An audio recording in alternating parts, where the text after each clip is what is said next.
Hello, എന്തൊക്കെയാ വിശേഷം? അപ്പോൾ ഇന്നൊരു നൈറ്റ് വ്ളോഗാണ് കേട്ടോ. ഞാൻ വർക്ക് ചെയ്യുന്ന റെസ്റ്റോറൻറ്റിൽ നിന്ന് മംസ്റ്റേലി റെസ്റ്റോറൻറ്റ് ഞങ്ങളെല്ലാവരും കൂടെ ഒരു ക്രിസ്മസ് ഡിന്നർ നൈറ്റിന് പോകാൻ പ്ലാൻ ചെയ്യുന്നു. അപ്പോൾ അതിൻ്റെ ഒരു വ്ളോഗ് പോലെ ചെയ്യാമെന്ന് വിചാരിച്ചിരുന്നു. അപ്പോൾ അത് സാസ ബസാർ, മറ്റേ ബ്രിസ്റ്റലിലുള്ള സാസ ബസാർ എന്ന് പറഞ്ഞിട്ടുള്ളൊരു ബഫറ്റ് റെസ്റ്റോറൻ്റ് ആണത്. ആടെയും പോയിന് ഞാൻ ഫസ്റ്റ് ടൈമാണ് പോകുന്നത്. പോകുമ്പോൾ നല്ല ട്രാഫിക് ആയിരുന്നു. ഞങ്ങൾ പക്ഷേ 7:30 ടേബിൾ ബുക്ക് ചെയ്തതിന് അതിൻ്റെ ഒരു 5 മിനിറ്റ് മുന്നേ എത്തി. അവിടെ ഒരു അപ്സൈഡ് ഡൗൺ വീടൊക്കെ കണ്ടിട്ടുണ്ടായിരുന്നു. നല്ല രസമുണ്ടായിരുന്നു. അതാണ് ജോൺസേട്ടൻ്റെ ജിസ് ചേച്ചിയും. അങ്ങനെ അതിൻ്റെ ഉള്ളിലേക്ക് കയറി. ആദ്യം ഞങ്ങളെ ചുറ്റിലിങ്ങനെ നടന്ന് കുറേ സീനറീസും കാര്യങ്ങളൊക്കെ ഉണ്ടായിരുന്നു. നല്ല രസമുണ്ടായിരുന്നു കേട്ടോ അതിൻ്റെ ഉള്ളിൽ കാണാൻ വേണ്ടിയിട്ട്, മ്യൂസിക്കൊക്കെ ആയിട്ട്. പിന്നെ ഞങ്ങൾ മറ്റേ ഇന്ത്യൻ ക്വിസീനിൽ തന്നെ എത്തി. നീതി ചിൻകി ഞങ്ങൾക്ക് ഇങ്ങനെ പറഞ്ഞു തരുന്നു ഇതെന്ന് ഇതൊക്കെയാണെന്നുള്ളത്. അങ്ങനെ ഞാനും സിൻഡിയും ആദ്യമായിട്ട് പോയി ട്രൈ ചെയ്തത് പാനിപൂരിയേനും. ആ ഏട്ടൻ പാനിപൂരി തന്ന്. ആ ഏട്ടൻ എനിക്ക് തോന്നുന്നു മൂപ്പര് നോർത്ത് ഇന്ത്യൻ ആണെന്ന്. മൂപ്പര് പാനിപൂരി തന്ന്.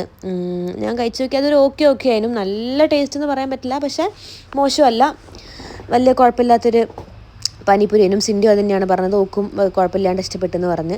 പിന്നെ ഞങ്ങൾ അവിടെ നിന്ന് ഇങ്ങനെ നടന്ന് കുറേ ഡ്രിങ്ക്സൊക്കെ ഉണ്ടായിരുന്നു കേട്ടോ. നമുക്ക് ഇഷ്ടംപോലെ ഡ്രിങ്ക്സ്, എല്ലാ ഡ്രിങ്ക്സും ഉണ്ട്. ഒരുവിധം എല്ലാ ഡ്രിങ്ക്സും അവിടെ ഉണ്ടായിരുന്നു. പിന്നെ അത് കഴിഞ്ഞിട്ട് ഞാൻ എൻ്റെ ലൈഫിൽ ആദ്യമായിട്ട് ഞാൻ സുഷി ട്രൈ ചെയ്ത്. ഇനി എൻ്റെ ലൈഫിൽ ഞാനത് തിന്നൂല, എനിക്കത് തീരെ ഇഷ്ടപ്പെട്ടിട്ടില്ല. പിന്നെ ഞങ്ങൾ കുറേ എന്തൊക്കെയോ അവിടെ നിന്ന് ഇവിടെ നിന്നൊക്കെ എടുത്ത് തിന്ന്. പിന്നെ ഞങ്ങളൊന്ന് ആ ഫുഡൊന്ന് പ്രോസസ്സാകാൻ വേണ്ടിയിട്ട് ഞങ്ങളിങ്ങനെ ഇരിക്കുന്നു. അപ്പോൾ ഞാനും സിൻഡു ഇങ്ങനെ വെറുതെ ചെറിയ വ്ളോഗൊക്കെ എടുത്ത് ഇങ്ങനെ കളിച്ച്. അത് കഴിഞ്ഞിട്ട് ഞങ്ങൾക്ക് ഇങ്ങനെ കുറേ ക്രിസ്മസ് ക്രാക്കേഴ്സൊക്കെ കണ്ടു തന്നു അവിടെ ഉള്ളവർ.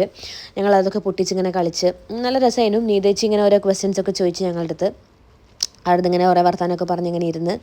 പിന്നെ അത് കഴിഞ്ഞിട്ട് നമ്മളെ ജോൺസേട്ടൻ പായസം ട്രൈ ചെയ്യാണ്. അത് മൂപ്പര് അടിപൊളിയാണ്, ഇഷ്ടപ്പെട്ടെന്ന് പറഞ്ഞ്. പാകത്തിന് മധുരമാണെന്നാണ് പറഞ്ഞത്. ജസ്റ്റ് ചേച്ചിക്ക് ഇഷ്ടപ്പെട്ടു പായസം.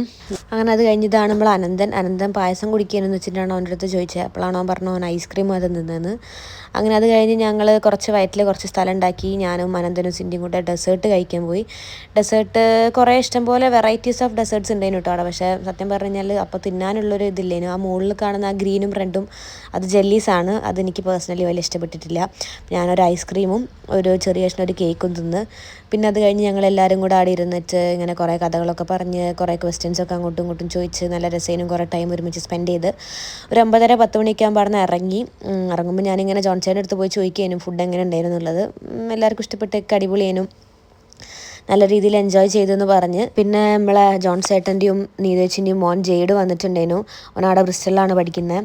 ഓൻ്റെ അടുത്ത് ബൈ ഒക്കെ പറഞ്ഞ് ഓനങ്ങ് പോയി. അവിടെ നിന്ന് ഞങ്ങൾ തിരിച്ചു വരുമ്പോൾ കാർഡിഫിലേക്കുള്ള റോഡ് ക്ലോസ്ഡ് ആയിരുന്നു. പിന്നെ ഞങ്ങൾ കുറേ ദൂരം ട്രാവൽ ചെയ്തിട്ടാണ് പിന്നെ കാർഡിഫ് എത്തിയത്.